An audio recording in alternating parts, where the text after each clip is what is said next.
Everyone, मैं doctor प्रगति गुप्ता और आज मैं मिलवाऊंगी अपनी ही एक पेशेंट से, कविता जी से, जिनका अभी ट्रीटमेंट होते हुए 1 मंथ हुआ है और बहुत अच्छी इम्प्रूवमेंट शो की है इन्होंने। ये पेशेंट हैं क्रॉनिक किडनी डिजीज़ के। इनकी जो किडनी ख़राब होनी शुरू हुई थी, इन्हें जब पहली बार पता चला था 2019 में डायग्नोस हुआ था, फरवरी में। अचानक से वॉमिटिंग होनी शुरू हुई, साथ में फ़ीवर आया, तो ये हॉस्पिटल में जाके एडमिट हुए। वहाँ पे जाके डायग्नोस हुआ। जब इनके फर्दर टेस्ट हुए, एमआरआई हुआ था, अल्ट्रासाउंड हुआ था, उसमें डायग्नोस हुआ कि इनकी जो किडनी है ठीक से काम नहीं कर पा रही है। राइट किडनी के अंदर काफ़ी ज़्यादा श्रिंकेज थी, लेफ़्ट किडनी का साइज़ कुछ हद तक वो भी श्रिंक हो चुका था। तो तब जाके इन्हें पता चला कि इनकी किडनी ठीक से काम नहीं कर पा रही है और इन्हें किडनी की बीमारी हो गई है। उससे पहले जब इनकी डिलीवरी हुई थी 2015 में, तब भी ये हाई बीपी की पेशेंट रही थी।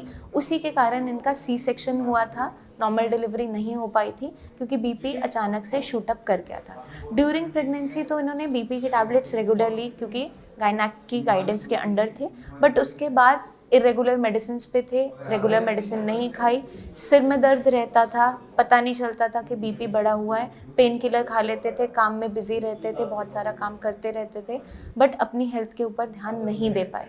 उसी नेग्लिजेंस की वजह से क्या हुआ, बीपी बढ़ता गया और साथ के साथ किडनी की बीमारी स्टार्ट हो गई।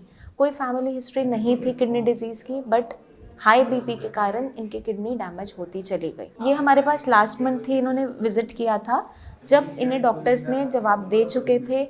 इन्हें बोल दिया गया था कि आप फिस्टुला बना लीजिए, आपको डायलिसिस पे जाना पड़ सकता है, क्योंकि इनकी जो कंडीशन थी वो ख़राब होती चली जा रही थी।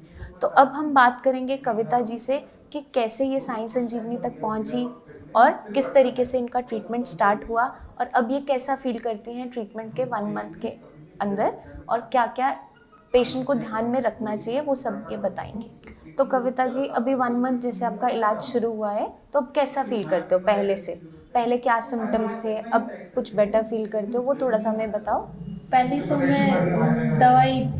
तो मेरा मन खाट में से उठने का मन करता ही नहीं था। इतनी कमजोरी लगती है? हाँ, मैं हमेशा लेटी रहती थी, लेकिन अब तो मैं काम भी करती हूँ घर का, जो भी मेरे बस की है। थोड़ा हाँ, झाड़ू पोछा करती हूँ। खाना खा पाते हो? हाँ, खाना मैं खा लेती हूँ। पहले तो मैं टैबलेट लेती थी खाना खाने के लिए, लेकिन अब मुझे भूख लगती है। अच्छा, अब भूख थोड़ी खुल गई है? बस भूख लगती है, मैं खाना खाती हूँ, मन भी करता खाना खाने का। साई संजीवनी तक पहुँचे कैसे थे, पता कैसे चला था? क्योंकि जब आपको डॉक्टर्स ने बोल दिया था कि अब आपका इलाज नहीं होगा, तो काफ़ी घबरा गए होगे उस टाइम के, डायलिसिस करवाना पड़ेगा। ये मेरे भाई और मेरी जिठानी है, जो मेरी बड़ी सिस्टर, उन्होंने यूट्यूब पे वीडियो देखी थी। तो वीडियो देख के फिर उन्होंने मुझे सलाह दी कि एक बार तू जाके तो देख। मैंने कही, जब भी मेरी यकीन नहीं था यहाँ पे कि मैं सही हो जाऊंगी, लेकिन हाँ, कि बीमारी का इलाज हो भी पाता है, नहीं हो पाता है। पर वो मेरे साथ लगी रही। नू बोली चल चल, तू चल, पैसे मैं दे दूंगी, पर तू एक बार चल। फिर हम आए भी थे एक दिन, पर मैं लेट हो गया, हम गुड़गांव से ही वापस चले गए। फिर वो मेरे से इतनी लड़ी कि तेरे पे आखिरी टाइम है, तू देख ले एक बार जाकर, के पता दवाई लग भी जावे, किसी की लग भी जावे। फिर मैं 1 तारीख को, 1 दिसंबर को अकेली ही घर से निकल की, मन की चलूं, अपने लिए कुछ किया जाए। फिर मैं आ गई यहाँ पे। फिर मैंने दवाई ली, तो मैं डॉक्टर से बात करी। डॉक्टर ने मेरे को इतनी अच्छी तरह बताई कि ऐसे ऐसे तेरी किडनी खराब हुई थी, पहले इन्फेक्शन हुआ था, फिर ऐसे टैबलेट खाई तेरी, तो फिर मैंने महसूस हुआ कि मैं सही हो जाऊंगी। मैंने डॉक्टर की एक वो बात रहा ना, जो डॉक्टर बात इतनी अच्छी कर दे कि महसूस भी हो जाए कि हाँ, तो पेशेंट खुद से ही ठीक हो जाता है। कुछ है, पर डॉक्टर ने सही बताई।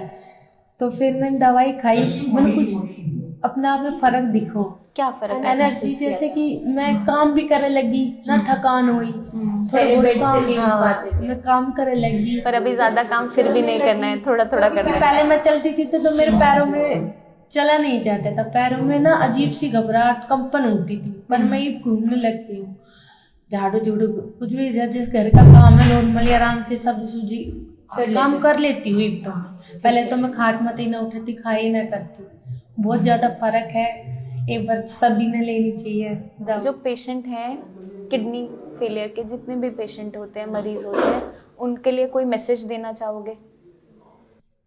देखो मैं तो विश्वास ना करती, लेकिन मैं फिर भी आई और मैंने बहुत ज़्यादा फायदा मिलो यहाँ की। मैंने कहूँ एक बार जो भी है, जिसने भी कोई भी प्रॉब्लम हो किडनी की, तो एक बार जरूर आओ, डॉक्टर से बात करो, दवाई खा कर देखो, बहुत ज़्यादा फायदा होगा। और वो तो अच्छी बात है कि किसी ने फायदा हो जाए। जिंदगी क्योंकि आपको भी भरोसा नहीं था, अब तो भरोसा है पूरा पूरा का पूरा कि ठीक हो जाओगे, सुधार आ रहा है, क्योंकि रिपोर्ट्स में भी वो नज़र आ रहा है। पहले लेवल हाई थे, अब पहले से बेटर होने शुरू हो गए हैं, ताकत आने लगी है, खाना खा पा रहे हो। अब थोड़ा थोड़ा आपकी हम दालें भी स्टार्ट करवाएंगे। तो एक बार तो डॉक्टर ने कह दी कि आप कि वो क्या नाम डायलिसिस होगी, तो मैं कतई घबराई, मैं कि तो करवानी ही पड़ेगी। तब उस टाइम क्या कंडीशन थी? तबीयत ज़्यादा खराब हो गई थी जब बोला हाँ, था? जब ज़्यादा हो गई थी, क्योंकि बीपी हाई कारण, तो बीपी हाई बहुत ज़्यादा था और मैंने भूख ना लगी थी कभी भी। मैं डॉक्टर से कही करती, मेरी हाँ पेन हो रही कर, तो सारे इंजेक्शन लगे करता मेरा 3,500 का। और मैंने कुछ, फिर डॉक्टर ने आखिर जवाब दे दिया कि रिपोर्ट तेरी बहुत ज़्यादा खराब आ रही है, आप सर्जरी के लिए आओ, डॉक्टर से बात कर लो। मैं अपने घर आई तो मैं रोती ही आई, सारा घर का बहुत ज़्यादा घबरा गया था। ये तो मेरा आखिरी चांस था कि मैं यहाँ पर आ गई और मेरी रिपोर्ट में सुधार आया। सुधार गया ना। अब आपको कुछ चीज़ों का ध्यान रखना है, क्योंकि जितने भी 40% ऑफ द केसेस हम देखते हैं, हाई बीपी के कारण किडनी फेलियर की तरफ पेशेंट चला जाता है। तो हमें क्या ध्यान रखना है कि अपने बीपी शुगर लेवल्स को मैनेज अच्छे तरीके से करते रहना है। जैसे कविता जी के केस में हाई बीपी एक मेजर कल्प्रिट है उनकी किडनी को ख़राब करने के पीछे। तो जब तक आप रूट कॉज को नहीं हटाते हो, बीपी की मैनेजमेंट नहीं करते हो, कारण को हटा नहीं पाते हो, तब तक आपके किडनी में सुधार नहीं आ पाता है। तो हर एक पेशेंट को क्या ध्यान रखना है कि जो भी गाइडलाइंस हमारे डॉक्टर्स यहाँ पे आपको देते हैं, चाहे आपके डाइट के रिगार्डिंग क्यों ना हो, चाहे आपके बीपी शुगर की चार्टिंग के रिगार्डिंग क्यों ना हो, चाहे आपकी मेडिकेशन के रिगार्डिंग क्यों ना हो, आपको अच्छे तरीके से फॉलो करना ज़रूरी होता है। क्योंकि अगर आप अच्छे तरीके से फॉलो करते हो हर चीज़ को, तो डेफिनेटली कविता जी की तरह आपके रिपोर्ट्स में भी रिकवरी शो होती चली जाएगी।